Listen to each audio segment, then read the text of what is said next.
Hindi lahat ng superhero ay lumilipad o nakakapat maskara. Ang iba ay nagluluto lang ng shawarma. Sorry. Pasensya ka na, Lorraine, na bitawan ko ang shawarma. Na nagulat ako sa'yo. Anong ginagawa mo dito? Hoy! Ivar, bakit mo hinayaan na mahulog ang shawarma at ang beef? Nasusunog na! Anong akala mo mayaman tayo sa shawarma? Sorry Kung po, lampa Boss ka sa Randy. totoong buhay, wag mong idama yung shawarma ko! Lumayas ka dito! Ivar, wag ka nang babalik dito! You're fired! Ivar, isa kang lampa, Sir Randy. Baka magtampo sa'yo ang mga customer at magalit si boss. Masarap pa naman magluto yon. Wala akong pakialam! Balik sa trabaho! Ivar!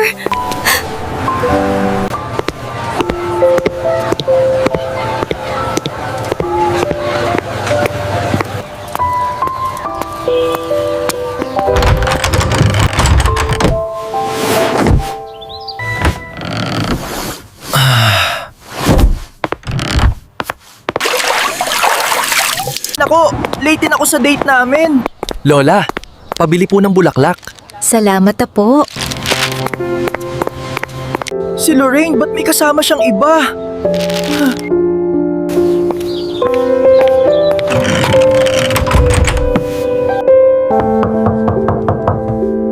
Sino po sila? Ako si Miss Shin, ang boss mo. Pasok po kayo.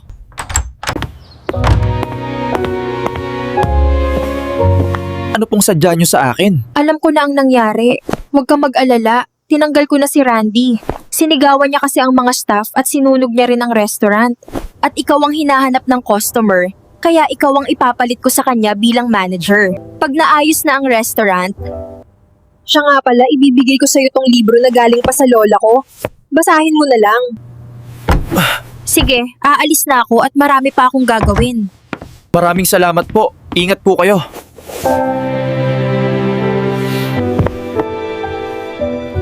Ano kaya ang meron dito? Ba't kaya ibinigay sa akin to ni Miss Shin? Grabe, sobrang liwanag, nakakasilaw ah!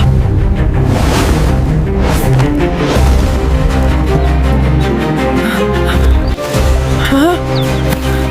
Nasaan ako? Hindi ito ang bahay na paupahan ni Aling Nina?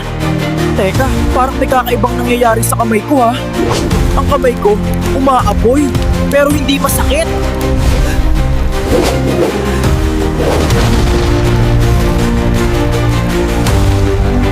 Ha! Ako ba may gawa nun? Kung totoo to, hindi na ako ang lampa ng shawarma. I am now the god of the flame grill!